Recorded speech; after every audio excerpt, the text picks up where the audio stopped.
सात संगत जी, प्यार से कहना धन निरंकार जी। सात संगत जी, आप जी के चरणों में बहुत ही सुंदर विचार आशा है, प्रवान करे और ध्यान से सुने। सात संगत जी, जिसका विषय है निरंकार, तुम्हारे भीतर सो रहे हैं, उन्हें कैसे जगाए।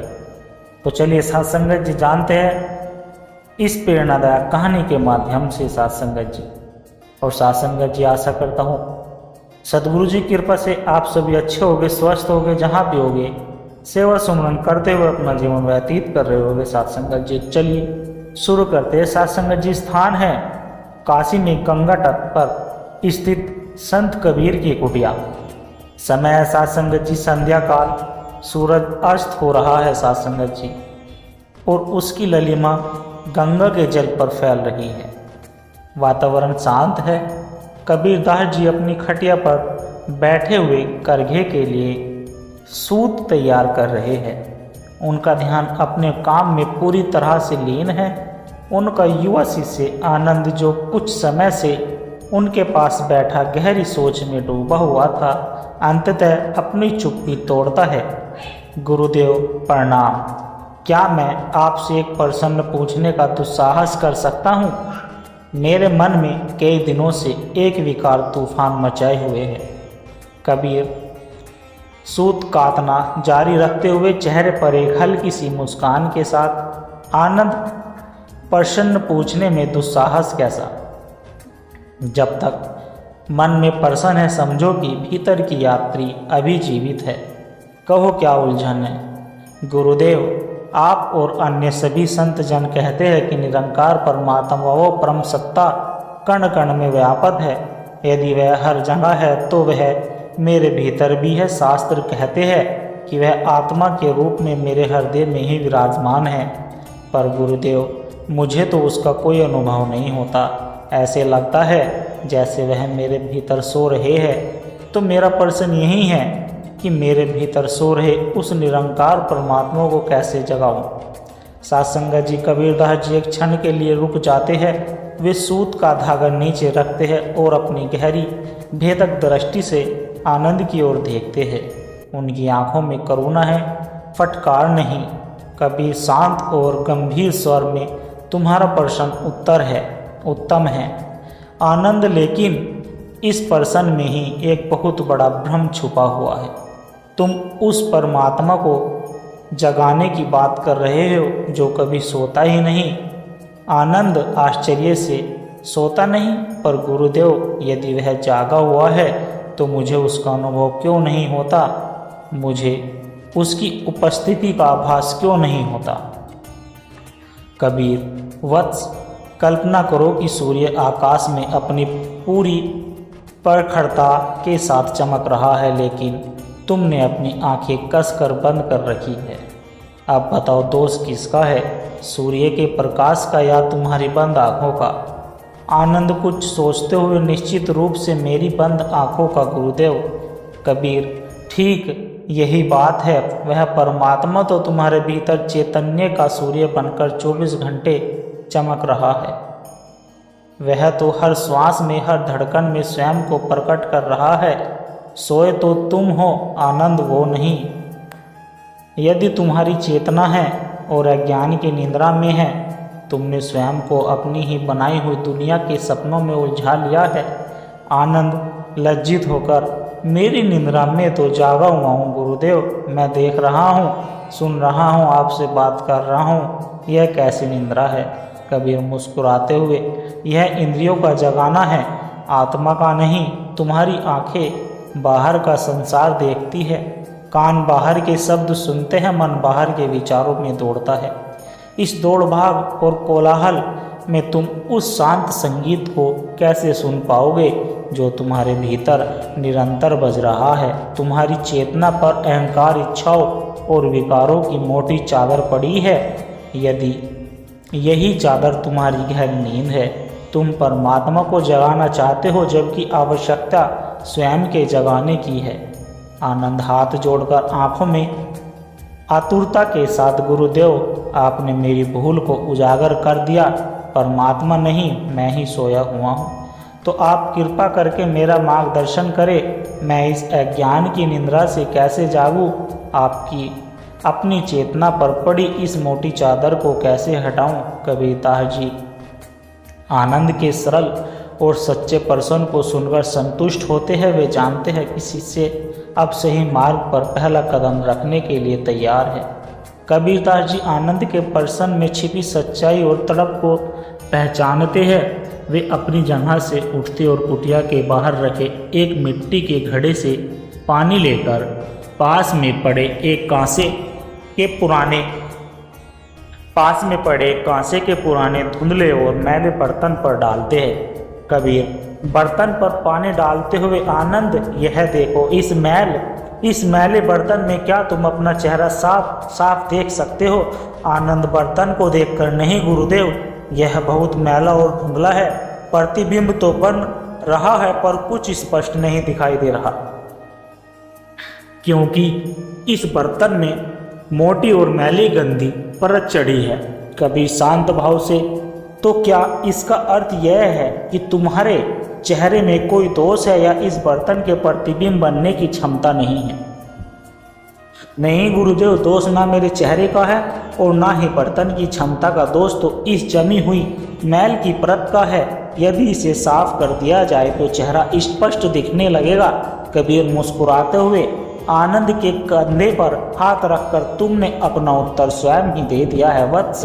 तुम्हारी चेतना, तुम्हारा मन इसी कांसे के बर्तन की तरह है और परमात्मा तुम्हारा वह सच्चा स्वरूप है जिसका प्रतिबिंब इसमें बनना चाहिए। लेकिन यह मन रूपी बर्तन जन्मों जन्मों के विचारों, संस्कारों, इच्छाओं और वासनाओं की मैल से ढका हुआ है। तुम्हारी निंद्रा कुछ और नहीं, बस यही मैल है। आनंद, तो गुरुदेव इस मैल को कैसे साफ किया जाए? इस मन रूपी बर्तन को कैसे मांजा जाए? इसे मांजने के लिए 4 वस्तुओं की आवश्यकता होती है आनंद। विवेक की राख, वैराग्य का जल और सतगुरु के शब्द का मांझना और अंत में ब्रह्म ज्ञान। आनंद गहरी रुचि से, गुरुदेव कृपया इसे और स्पष्ट करे। कबीर, सुनो, पहला है विवेक, यह समझना कि क्या सत्य है और क्या असत्य है। यह दुनिया, यह शरीर, यह मान शान, यह सब बदलते हुए सौपन की तरह है। एकमात्र सत्य वह निरंकार सत्ता है जो तुम्हारे भीतर साक्षी रूप में विराजमान है। जब तुम इस सत्य को बुद्धि से पकड़ते हो तो यह विवेक की राख की तरह काम करता है जो मोटी मोटी मैल को खुरसता है। दूसरा है वैराग्य। संसार की नश्वरता को देखकर जब तुम्हारे भीतर से आसक्ति का भाव समाप्त होने लगता है तो वही वैराग्य का जल है। यह जल उस खुर्ची हुई मैल को बहा कर ले जाता है। तुम संसार में रहो, अपने सारे कर्तव्य करो, पर भीतर से ऐसे रहो जैसे कमल का पत्ता पानी में रहता है, पानी में रहकर भी पानी से अछूता। आनंद और गुरुदेव, तीसरा और सबसे महत्वपूर्ण सतगुरु का शब्द। कबीर गहरी दृष्टि से देखते हुए, हाँ आनंद, विवेक और वैराग्य तो तैयारी है, असली मांझने का काम तो शब्द ही करता है। सतगुरु तुम्हें कोई बाहरी वस्तु नहीं देता, वह तुम्हें तुम्हारे ही भीतर गूंज रहे उस अनाहत नाद, उस अजपा जाप से जोड़ देता है जिसे शब्द नाम सुमरन या सार शब्द कहते हैं, और अंत में ब्रह्म ज्ञान जो सीधे तुम्हें तुम्हारे रूप से परिचित कराता है और सारे भ्रम मिटा देता है। यही ब्रह्म ज्ञान एक नक्शा है और साधना उसका रास्ता। इस रास्ते पर चलकर ही तुम उस मंजिल तक पहुँचते हो जिसका नक्शा सतगुरु ने तुम्हें प्रदान किया है। अब कबीर अपनी खटिया पर वापस बैठ जाते हैं। उनकी आवाज़ और गहरी हो जाती है। कबीर, तुम्हारी चेतना यानी सुरती अभी बाहर की ओर बह रही है। आँखों से रूपों में, कानों से शब्दों में, जिह्वा से रसों में, यही विकराल तुम्हारी निंद्रा है। जब सतगुरु के दिए हुए शब्द पर तुम अपनी इस बिखरी हुई चेतना को एकाग्र करते हो तो यह चेतना उल्टी दिशा में बहने लगती है, बाहर से भीतर की ओर। जैसे जैसे तुम इस नाम या शब्द का सिमरन यानी स्मरण करते हो, यह तुम्हारे मन पर जमी मैल की हर परत को काटना शुरू कर देता है। यही सिमरन ही वह रगड़ है जो बर्तन को चमकाती है। आनंद आंखें बंद करके समझने का प्रयास करते हुए, गुरुदेव यह मार्ग तो बहुत कठिन प्रतीत होता है। यह मन एक क्षण भी तो नहीं टिकता। जैसे ही भीतर शब्द पर ध्यान लगने बैठता हूँ, हजारों विचार आकर घेर लेते हैं। यह एक चंचल बंदर की तरह एक डाल से दूसरी डाल पर कूदता रहता है। इस बंदर को कैसे साधा जाए? कबीर धीमे से हंसते हुए, बंदर को मारने का प्रयास मत करो आनंद, उसे बस देखो। विचारों से लड़ो मत, उन्हें आने दो, जाने दो। जैसे आकाश में बादल आते जाते हैं, तुम आकाश बनकर बस उन्हें देखो। तुम दृष्टा बनो, करता नहीं। तुम्हारा काम लड़ना नहीं, बस अपनी चेतना को बार बार, हजार बार गिरने पर भी फिर से उठाकर शब्द पा लेना है। धीरे धीरे अभ्यास से यह बंदर थककर शांत होकर बैठ जाएगा। जागने का अर्थ लड़ना नहीं, साक्षी होना है। संध्या अब रात्रि में बदल चुकी है। कुटिया में एक छोटा सा दीप जल रहा है सत्संगा जी, जिसकी लो हवा में धीरे धीरे कांप रही है। गंगा के बहने की मंद मंद ध्वनि वातावरण को और भी गंभीर बना रही है। आनंद की आंखों में अब उलझन की जगह एक गहरी शांति और समझ का भाव है। आनंद, गुरुदेव आपकी वाणी ने मेरे मार्ग को प्रकाशित कर दिया है। साक्षी भाव और शब्द का स्मरण मैं इस पद पर चलने पर प्रण लेता हूँ। पर गुरुदेव, एक अंतिम शंका मेरे मन में है। जब यह मन रूपी बर्तन मुझे पूरी तरह साफ हो जाएगा, तब चेतना की यह निंद्रा टूट जाएगी, तब होगा क्या? वह जागृति का अनुभव कैसा होगा? क्या मुझे कोई चमत्कार दिखेगा? क्या परमात्मा मुझसे साकार रूप में आकर बात करेगा? कबीरदास जी आनंद की ओर देखते हैं और कहते हैं कि उनकी आंखों में असीम करुणा और वात्सल्य है। वह जानते हैं कि यह प्रश्न हर साधक के मन में उठता है। कबीर धीमे और गहरे स्वर में, वत्स आनंद, साधक सबसे बड़ी भूल यही करता है, वह जागने की प्रक्रिया से अधिक जगाने के फल की कल्पना करने लगता है। वह किसी चमत्कार, किसी दिव्य अनुभव, किसी विशेष सिद्धि की प्रतीक्षा करने लगता है। लेकिन परमात्मा कोई बाहरी वस्तु नहीं जो तुम्हें मिलेगी, वह तो तुम स्वयं हो। आनंद आश्चर्य से, मैं स्वयं कबीर? हाँ, तुम सुनो। जब तुम उस कांसे के बर्तन को रगड़ते रगड़ते पूरी तरह चमका दोगे तो क्या होगा? उस बर्तन को आकाश से कोई नई वस्तु प्राप्त होगी? नहीं, बस जो पहले से ही सामने था, यानी तुम्हारा अपना चेहरा, वही उसमें स्पष्ट दिखाई देने लगेगा। इसी प्रकार, इसी तरह जब चित्त का मैल पूरी तरह धुल जाएगा तो तुम्हें कोई और नहीं दिखेगा। तुम्हें अपना ही शुद्ध सच्चिदानंद स्वरूप अनुभव होगा।